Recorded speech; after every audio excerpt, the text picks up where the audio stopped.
Hello students, we'll continue again with unit number 1 and the next topic, topic number 7, which is construction equipment basics, earth moving equipments, dewatering and concrete mixing, transporting and placing.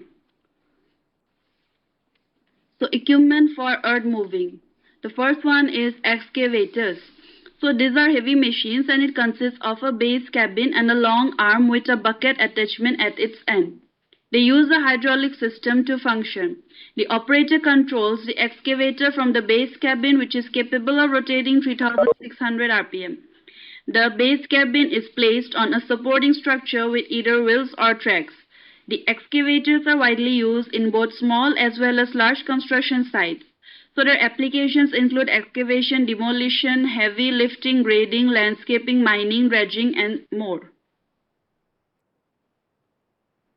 Now, next, number 2, backhoe loaders. So backhoe loaders or backhoes are tire-mounted machines with a shovel at the front and a bucket attached to a jointed arm at the rear end. They look quite similar to farm tractors and their mobility makes them ideal for use in urban areas. Backhoe loaders are medium-sized machines that can be used for applications such as excavation work, digging trenches, placing pipes, filling up trenches, lifting materials, etc. Some backhoe loaders come with retraceable buckets that can either be replaced with buckets that can Some backhoe loaders come with retractable buckets that can either be replaced with buckets or with equipment used for other construction activities, or buckets of varying sizes that can be used for applications such as digging trenches varying in their width. Number 3, bulldozers, considered to be one of the most heavy-duty machines that can be spotted at a construction site. It's one of the most common applications of bulldozer is moving huge amounts of dirt or soil in large and open construction sites. They have a large metal plate in the front which can be moved up, down, until a certain depth or in a limited range of angles using 2 hydraulic pistons attached to it. Apart from moving soil, they can also be used for rough grading, fine grading, crushing or removing rocks, etc. Next, skid steer loaders. As the name suggests, these are tire-mounted small-sized machines which can skid on their own axis and therefore are highly applicable in space-constrained construction sites. The tread pattern used in their tires ensure that they have minimal impact on finished construction sites and that they limit soil compaction. These machines provide a good grip on snow as well as mud. Most skid steer loaders commonly available in the market can be retrofitted with different attachments and can be used for a wide range of applications such as moving mud or snow, excavation works, compacting soil, drilling holes, lifting loads, etc. Next, trenchers. Trenchers are earth-moving machines which are used for digging trenches, typically to be used for piping, cabling or draining purposes. The material that has been dug up is deposited beside the trench by the conveyor system of the trencher. Different types of trenchers are available which vary according to their applicability, construction requirement or the sturdiness of the surface to be trenched. So trenchers generally are mounted either on tracks or on wheels.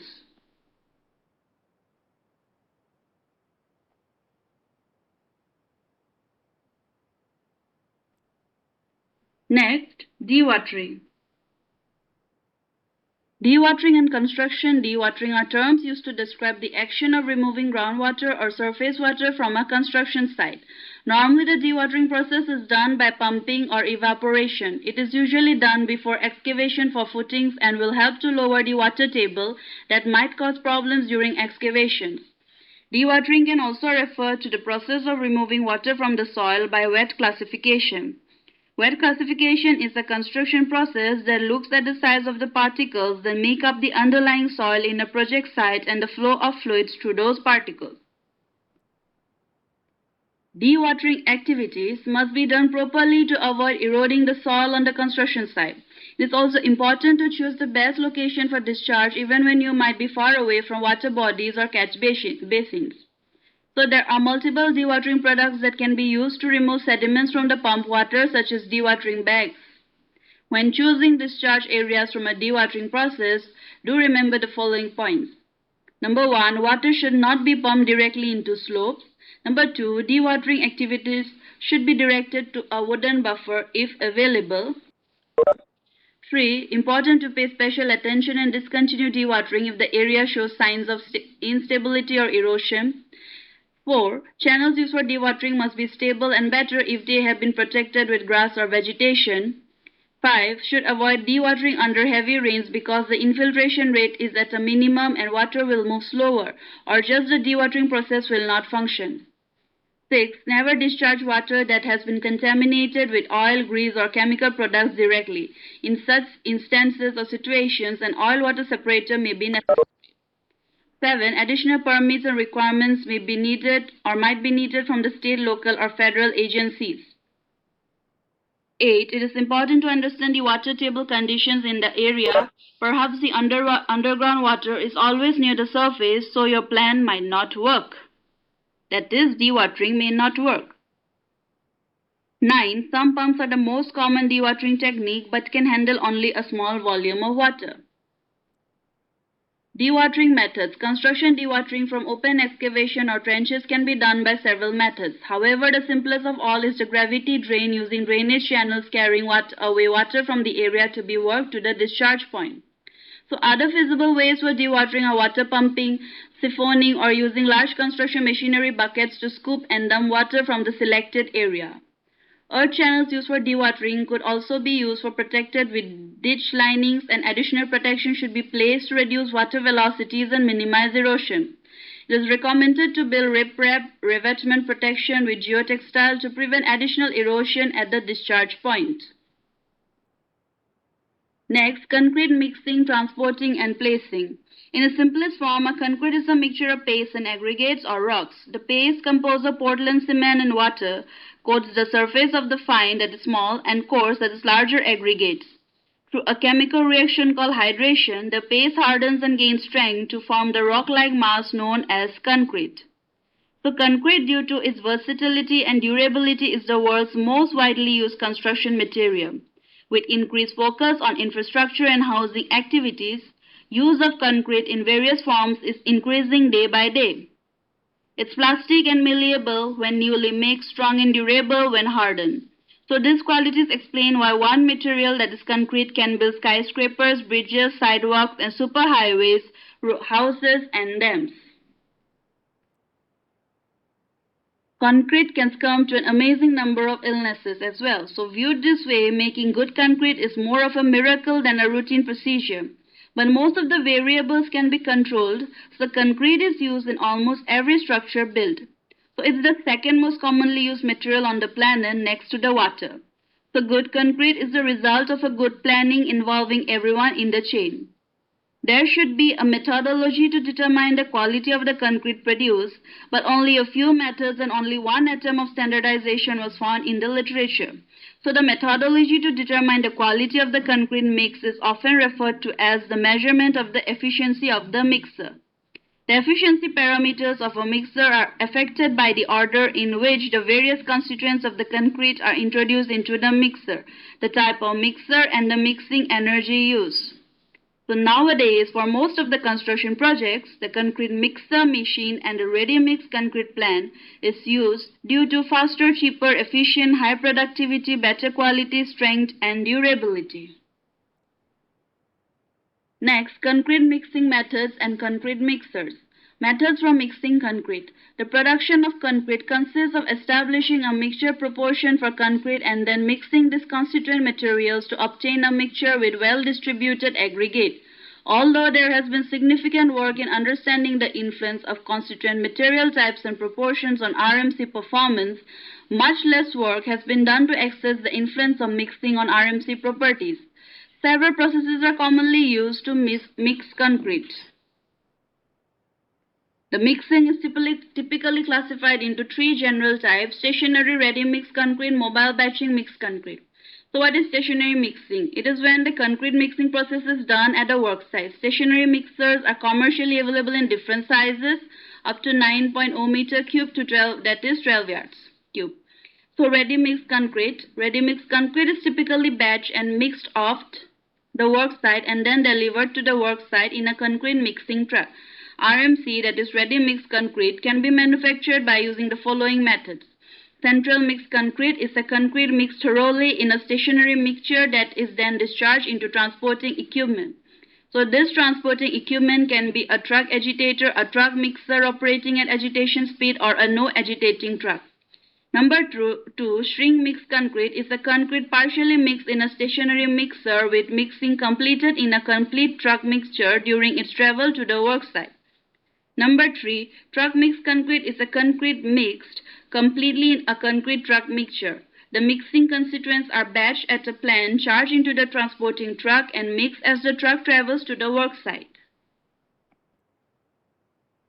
Mobile batching concrete. The key features of a mobile concrete batching plant is that they are able to provide uniform quantities of concrete at the exact time it is required and to the right quantity. Due to onboard computer control systems, there is no wastage in achieving precision in concrete production. Benefits of a mobile concrete batching plant. It is more economical, no time is wasted by waiting for a ready-mixed concrete mixture to deliver concrete to the job site, and because they batch exact quantities of concrete, wastage is minimal. Regarding the concrete batching process, we will see few videos for your better understanding. So that's all for this lecture. Please give your name and enrollment ID in the chat box. Thank you.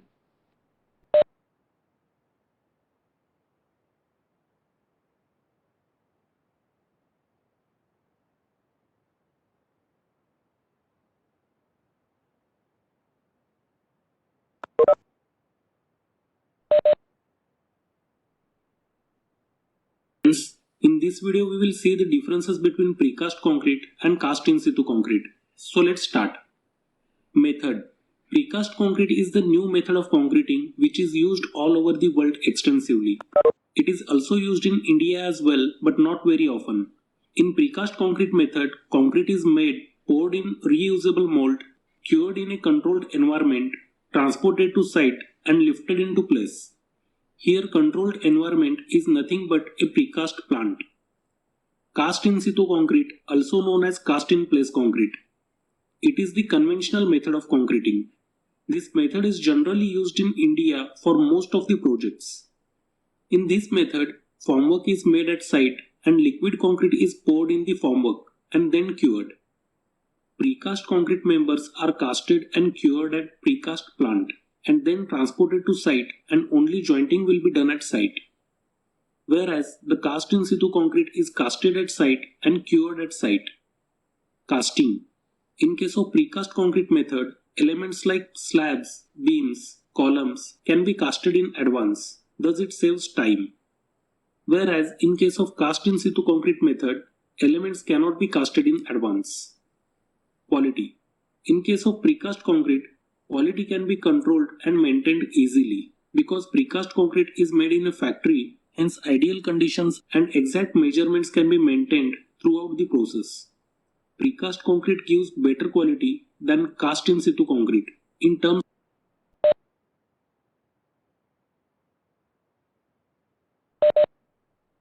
of durability, stability and reliability.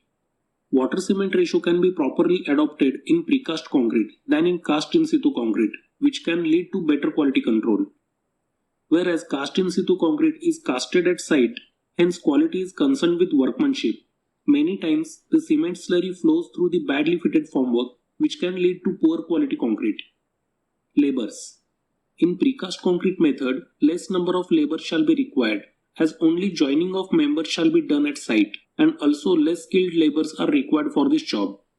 Hence labor cost can be saved. For cast in situ method, more number of laborers shall be required, as all the works like pouring, mixing, shuttering, de-shuttering, curing shall be done at site. And also for these works, more skilled labor shall be required.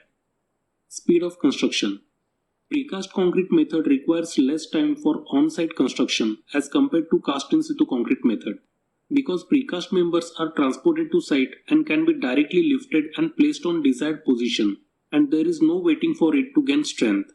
It requires minimal propping and bracing, hence it speeds up the construction time and saves cost.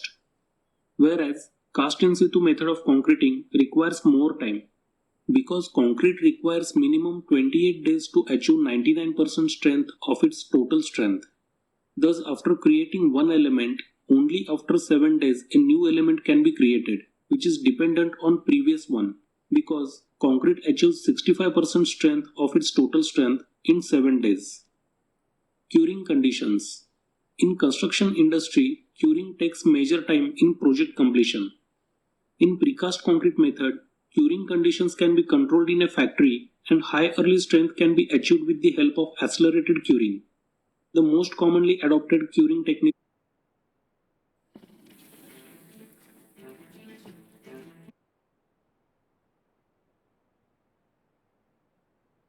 are steam curing at atmospheric pressure, warm water curing, boiling water curing, and autoclaving. Hence, there is no need of curing on site after erection of members, as members are already cured in factory for desired days. Precast members can be installed immediately with no need of waiting for it to gain strength and modularity like cast in place. Therefore, it saves time and also reduces the cost of construction. Whereas, in case of cast in place concrete, accelerated curing is a difficult task and also it's not worth. Hence, you will have to wait until the curing period gets completed. This increases the time of construction. In construction industry, time is directly proportional to cost. Hence, cost also increases. Weather condition. In case of precast concrete, weather condition has no effect on casting work. A fabrication site for precast concrete can operate regardless of the weather. Precast concrete doesn't shrink, distort, or move and does not deteriorate with exposure to climatic change. Suppose if it is raining and your precast slabs arrive on site, then you can simply lift them into place. Whereas, in case of cast in place concrete, unexpected weather conditions can delay the casting work. And if concreting is happening in cold weather, then it can add cure time. Cost. In case of precast concrete construction, similar types of components are produced fast, resulting in increased productivity and economy in cost too, thereby reducing the time period of construction, which can be beneficial in early returns of the investment. In precast construction, you can save the cost of on-site shuttering and de-shuttering. It requires less number of labors, hence you can save the cost of labors too. In precast construction, pre-stressing is done, hence it requires less reinforcement as compared to cast in situ concrete.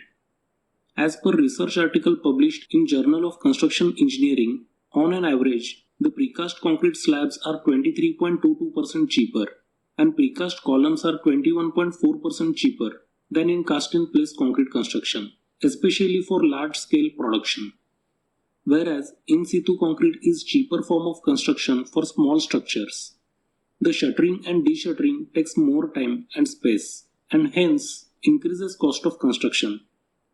Standardization and repetition. In case of precast method, for repeated similar pieces like walls on a high-rise building, there is greater potential for standardization and repetition. The mold for the precast components can be used for large number of repetitions, thereby reducing the cost of mold per unit. Whereas in case of cast in situ concrete, the repetitions of shuttering are very less as compared to precast. So if limited standardization and repetition occurs, then cast in situ method will be more beneficial. Handling. Precast concrete requires heavy machinery and cranes for handling, that is lifting and installation of heavy elements. In case of cast in situ concrete method, the construction can be done without cranes. Number of joints. In case of precast concrete, there are large number of joints in structural system.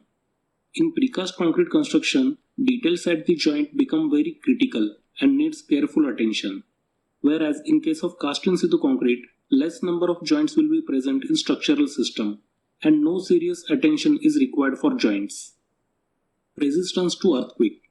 Precast concrete members are less resistant to earthquake and wind forces. Hence, they are not recommended where seismic loads are dominant. Whereas cast in situ concrete members are more resistant to earthquake and wind forces. Contractor. To construct precast concrete structure, one needs a skilled and technical contractor. Whereas cast in situ concrete structure can be built by local contractors also. Material wastage. In precast concrete construction, wastage of materials is negligible as compared to cast-in-place concrete. Whereas in case of cast-in-situ concrete method, the wastage is more. Reusage. Precast structures can be reused, extended and refitted internally. Precast structures do not need to be demolished and can simply be renovated internally, conserving resources, reducing waste and landfill. On the other hand, cast-in-situ concrete structure cannot be reused. Storage of materials. In case of precast method, there is no need or very less space is required for storage of materials and formwork. You can order the stock of precast members from factory as and when required, so it saves space. Whereas, in case of cast-in-situ method, you have to keep a space reserved for storage of materials. Quantity of materials. Compared to cast-in-situ method, precast method uses less cement, less water, less steel, and less labor as it is factory made. For production of precast concrete, advanced mix designs and better vibrations are used. Whereas in case of cast-in-situ method, more quantity of materials is required. On-site test. In case of precast concrete method, strength test is carried out at factory. Hence, on-site strength test is not required. On the other hand, for cast-in-situ concrete, on-site strength tests are extremely important for ensuring that your building is safe. So if you are doing on-site casting, then this is the step that cannot be skipped. Plaster requirement. On precast walls, due to plain surface, less quantity of plaster shall be required as compared to cast-in-situ. On the other hand, in case of cast-in-place concrete construction, it is little difficult to get the plain finish on walls. Hence, more quantity of plaster shall be required. Now the question is, if there are so many advantages of precast concrete, then why don't we use it? Following are some of the reasons listed. Very few specialist contractors are available to carry out precast concrete construction. Transportation and shifting costs are more because of